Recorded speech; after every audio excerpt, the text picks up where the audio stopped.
Assalamualaikum class. Today our topic of discussion is elimination. Concept of elimination इसमें हम discuss करेंगे। और elimination हमारे पास दो तरह से होती है, एक होता है यूरिनरी एलिमिनेशन और एक होती है फीकल एलिमिनेशन। इसमें हम पढ़ेंगे urinary elimination. Let's start our topic. तो टॉपिक को स्टार्ट करने से पहले हम उसके ऑब्जेक्टिव देख लेते हैं कि इस चैप्टर में क्या क्या ऑब्जेक्टिव कवर करने हैं। पहला जाता है एलिमिनेशन पैटर्न की डेफिनेशन हमने करनी है। फिर हमने कॉमन यूरिनरी प्रॉब्लम जो होती हैं उनको हमने डिस्कस करना है। आगे discuss nursing intervention for common problems of faecal elimination. Faecal elimination हमने डिस्कस करनी है। Identify nursing intervention in common problems in urinary elimination.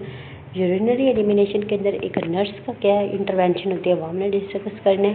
Factor that alter the urinary problem, और वो वाले फैक्टर जो यूरिनरी प्रॉब्लम को आल्टर करते हैं वो हमने इसमें डिस्कस करना है। Discuss the nursing process for a patient with elimination pattern. तो ये हमने डिस्कस करना है। ये हमारे पास हो गई इसके ऑब्जेक्टिव।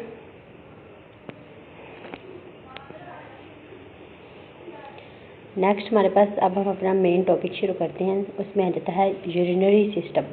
क्योंकि हम यूरिनरी एलिमिनेशन कर रहे हैं तो उसमें पहले हमारे पास आ जाता है यूरिनरी सिस्टम, यानी कि वो वाला सिस्टम जिसके ज़रिए यूरिन की प्रोडक्शन होती है। तो ये कहते हैं कि removes waste product from the blood. ये ब्लड से वेस्ट प्रोडक्ट को रिमूव करता है। और इसके अंदर जो जो ऑर्गन्स इन्वॉल्व होते हैं वो कौन से हैं? किडनी है, यूरेटर है, ब्लैडर है, यूरिथ्रा है और मीटस है। ये हमारे पास इसकी डायग्राम बता दी साथ। ये किडनी है, यूरेटर, यूरिथ्रा, मीटस और हमारे पास ब्लैडर है। ये वो वाले ऑर्गन्स हैं जो यूरिनरी सिस्टम के अंदर इन्वॉल्व होते हैं और वो वेस्ट प्रोडक्ट को रिमूव करते हैं।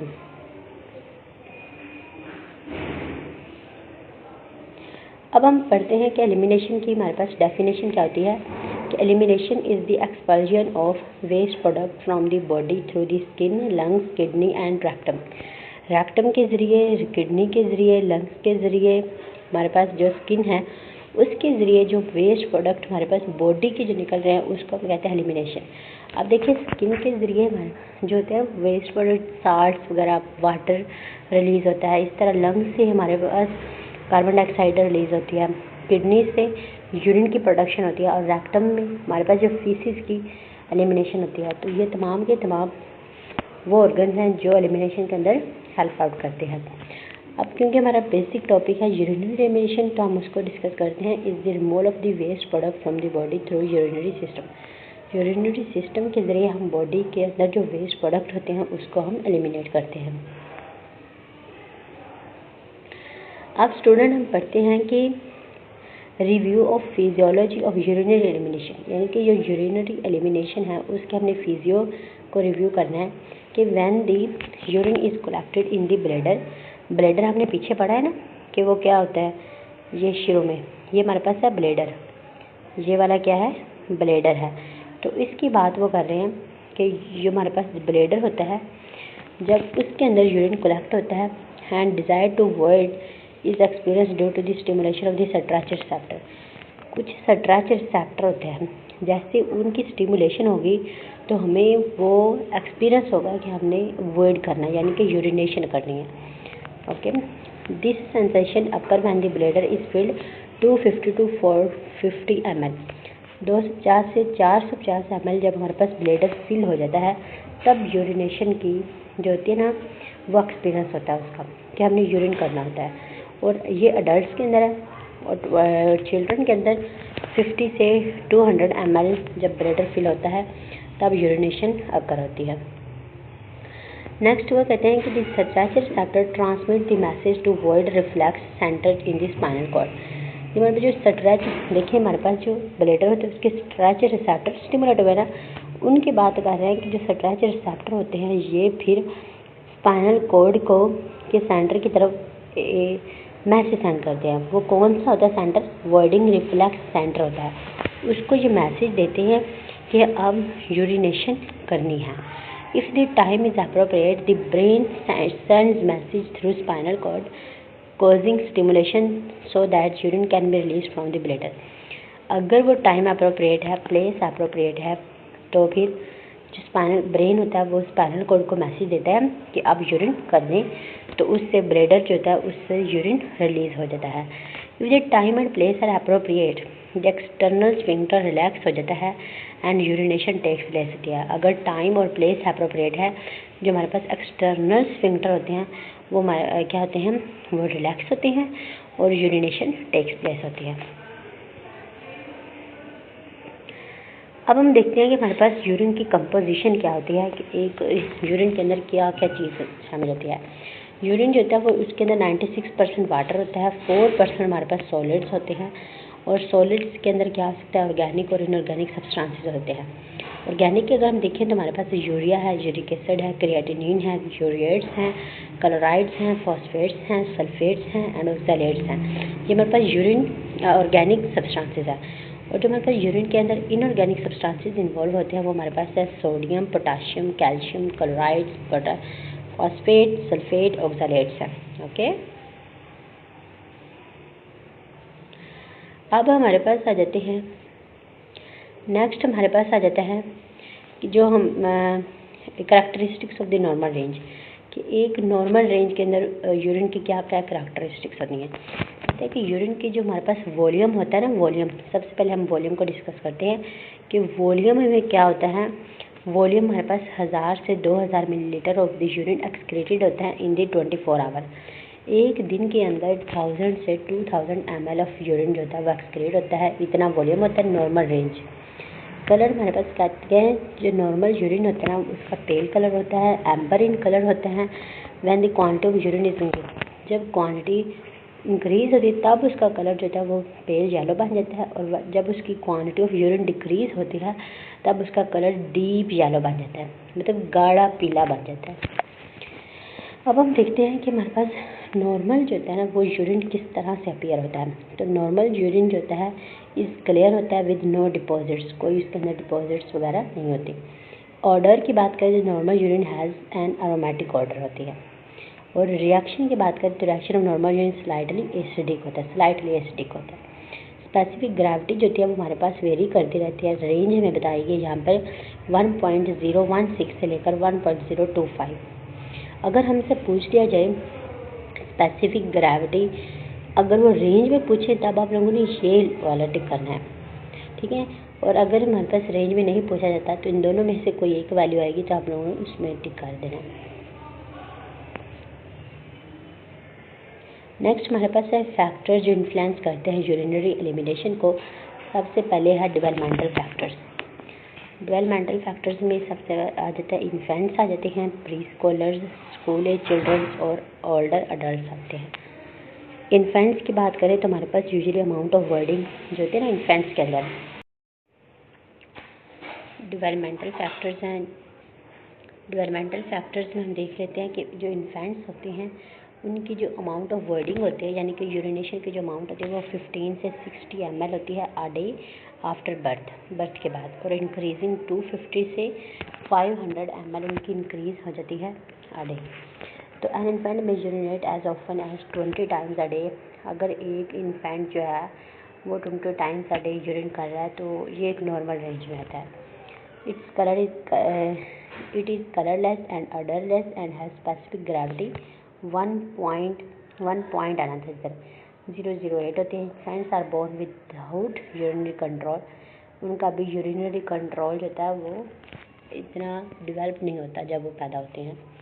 अब आ जाते हैं प्री स्कॉलर्स। प्री स्कॉलर जो होते हैं वो हमारे पास is able to take responsibility for independent toileting, कि वो इंडिपेंडेंट जो होता है वो यूरिनेशन कर सकते हैं प्री स्कॉलर्स। एन्यूरेसिस कहते हैं कि involuntary passage of the urine. ये टर्म्स बहुत इंपॉर्टेंट है तो आप लोगों ने इनको ध्यान से पढ़ना है कि जो involuntary passage of the urine है तो इसको कहते हैं एन्यूरेसिस, और नॉक्टर्नल एन्यूरेसिस और बेड वेटिंग भी इसको कहते हैं। इसका क्या मतलब है कि involuntary passing of urine during sleep, यानी कि नाइट। आप लोगों ने एन से याद कर लेना, नॉक्टर्नल है तो हमने किससे याद करना है, नाइट। नाइट में जो होती है वो ड्यूरिंग स्लीप जो यूरिनेशन होती है वो क्या होगी, नॉक्टर्नल एन्यूरेसिस होगी। School age children their elimination system reach maturity, उनका काफ़ी हद तक मेच्योर हो जाता है स्कूल एज चिल्ड्रन के अंदर। नेक्स्ट आ जाता है ओल्डर अडल्ट, जो एक्सक्रीटरी फंक्शन होता है ना किडनी का वो डिमिनिश हो जाता है विद एज। एज के साथ वो डिमिनिश होना जाता है due to the decrease kidney filtering ability, क्योंकि किडनी की जो फिल्टर करने की एबिलिटी है वो भी डिक्रीज हो जाती है। डिक्रीज मसल टोन हो जाती है एंड कॉन्ट्रैक्टाइलिटी ऑफ द डिट्रेसर मसल जो होते हैं वो उनकी कॉन्ट्रैक्टाइलिटी डिक्रीज हो जाती है और डिक्रीज रीअब्सॉर्प्टिव एंड सेक्रेटरी कैपेबिलिटीज़ भी उनकी डिक्रीज हो जाती है। इसलिए जो ओल्डर अडल्ट्स होते हैं उनके जो किडनी के फंक्शन होते हैं वो डिमिनिश होना शुरू हो जाते हैं with the passage of time. आगे हमारे पास आता है psychological factor. Anxiety and emotional stress होते हैं वो भी हमारे पास सेंस ऑफ अर्ज का देती हैं and increase frequency of urination. अगर कोई स्ट्रेस वाली इमोशन है या फिर आपको एंग्जाइटी की स्टेज से गुजर रहे हैं तब यूरिनेशन जो होता है ना वो ज़्यादा हो जाती है। Anxiety can prevent the person from being able to urinate completely, और एंग्जाइटी जो होती है वो यूरिनेट भी कम्प्लीटली नहीं होने देती पर्सन की। Privacy, normal position, sufficient time can stimulate the micturition reflex, तो ये मिक्सचरेशन रिफ्लेक्स को micturition voiding urination same terms है। आगे हमारे पास आता है fluid intake. If the fluid is greatly increased, अगर हम फ्लूइड बहुत ज़्यादा ले रहे हैं तब हमारे पास कहते हैं कि फ्रीक्वेंसी ऑफ वॉइडिंग जो होती है वो इंक्रीज़ हो जाती है। अगर फ्लूइड ज़्यादा ले रहे हैं तो हमारे पास जो वॉइडिंग होती है वो की फ्रीक्वेंसी भी ज़्यादा हो जाती है। अगर हम फ्लूइड कम ले रहे हैं तो वॉइडिंग की फ्रीक्वेंसी भी कम हो जाएगी। Injection of this certain fluid directly affect the urine production and excretion such as coffee, tea, colas drink. आप पीते हैं तो उससे भी यूरिनेशन की प्रोडक्शन ज़्यादा हो जाती है। Fluid intake increase urine production and elimination of food high in fluid content. अगर fluid high in food content है ना तो फिर हमारे पास यूरिन की प्रोडक्शन भी ज़्यादा हो जाती है और एलिमिनेशन भी ज़्यादा हो जाती है। नेक्स्ट है हमारे पास muscle tone and activity. Regular exercise होती है ना वो मसल टोन को इंक्रीज करती है और मेटाबॉलिक रेट को भी इंक्रीज करती है। Good muscle tone is necessary to maintain stretch and contractibility of the muscle tone. तो हमारे पास मसल टोन को गुड करने के लिए एक्टिविटी रोज़ाना करनी चाहिए। पैथोलॉजिकल कंडीशन हमारे पास ये होती हैं, पैथोलॉजिकल कहते हैं कि जो डिजीज़ की वजह से कंडीशन होती हैं उनको हम देखते हैं। Some disease and pathologies can affect the formation and excretion of the urine. Pathology जो होती है वो हमारे पास वो फॉर्मेशन और एक्सक्रीशन ऑफ द यूरिन को अफेक्ट कर सकती हैं। जैसे कि हमारे पास डायबिटीज़ मेलाइटस, शुगर के जो पेशेंट होते हैं, multiple sclerosis, Parkinson's disease, possible loss of the bladder tone, तो इनकी जो ब्लैडर टोन होती है वो काफ़ी हद तक लॉस हो जाती है। Diabetes mellitus, multiple sclerosis, Parkinson's disease, इसमें हमारे पास जो है ना possible loss of the bladder tone, in disease के अंदर ना ब्लैडर टोन की ना जो होते हैं ना वो लॉस हो जाती है, ब्लैडर की जो टोन होती है। अब हमारे पास है बेनाइन प्रोस्टैटिक हाइपरप्लेजिया। ये जो हमारे पास एक ऐसी कंडीशन होती है जिसके अंदर ना जो प्रोस्टेट ग्लैंड होता है ना वो इनलार्ज हो जाता है, साइज के अंदर बड़ा होता है। May cause urinary retention and incontinence, cognitive impairment जैसा कि अल्जाइमर डिजीज़ होती हैं। इनके अंदर क्या होता है कि loss of ability to sense of full bladder, यानी कि जो ब्लैडर फुल होने की एबिलिटी होती है ना वो लॉस हो जाती है।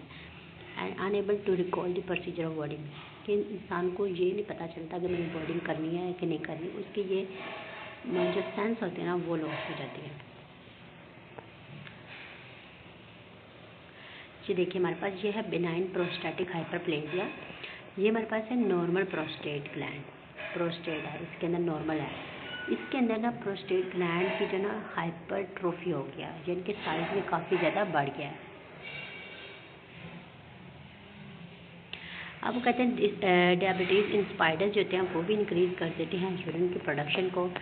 और न्यूरोजेनिक ब्लैडर जो होते हैं हमारे पास, जैसे कि decline does not perceive bladder fullness and is unable to control the urinary sphincter, तो उसके पास इतनी एबिलिटी नहीं होती कि वो एक्सटर्नल यूरिनरी स्फिंक्टर को कंट्रोल कर लें, तो वो ब्लैडर जो फुलनेस होते हैं ना उसको परसीव नहीं कर सकता। हमारे पास ना इसके कुछ डायग्नोस्टिक प्रोसीजर्स हैं, जैसे कि यूरेथ्रा जो होता है वो स्वेल हो सकता है फॉलोइंग सिस्टोस्कोपी करवाने से, और सर्जिकल प्रोसीजर जो होते हैं वो हमारे पास any part of the urinary tract में result in the post operative bleeding, उनकी ब्लीडिंग की वजह बन सकते हैं कुछ सर्जिकल प्रोसीजर्स। और restriction in fluid intake commonly lower urine output, जो फ्लूइड इनटेक अगर बहुत कम ले रहे हैं तो वो यूरिन प्रोडक्शन को कम कर देते हैं। Surgery of lower abdominal and pelvic structure sometimes impair urination because of the local trauma or to surrounding tissue। अगर किसी ट्रॉमा की वजह से भी ना ये जो होती है ना वो यूरिनेशन जो होती है वो इम्पेयर हो जाती है। इसके बाद आते हैं हमारे पास socio cultural factors. Certain lifestyle behaviours can affect urinary elimination by delaying voiding due to ignoring the urge to void. मतलब कि यूरिनेशन का टाइम हो गया लेकिन यूरिनेशन नहीं कर रहे, तो ये भी यूरिनेशन के जो पैटर्न होता है ना उसको अफेक्ट करता है। Because of insufficient time unavailability of the toilet facilities, lack of privacy, inability to assume a normal position. Delay in voiding can stretch and weaken the detrusor muscle. अगर हम इस तरह डिले करते हैं तो इससे डिट्रैक्टर मसल जो है वीक हो जाते हैं। Lead in complete emptying of the bladder. Bladder जो है वो एम्प्टी कम्प्लीटली नहीं होता। Residual urine left in the bladder and हमारे पास ब्लैडर का इन्फेक्शन हो सकता है।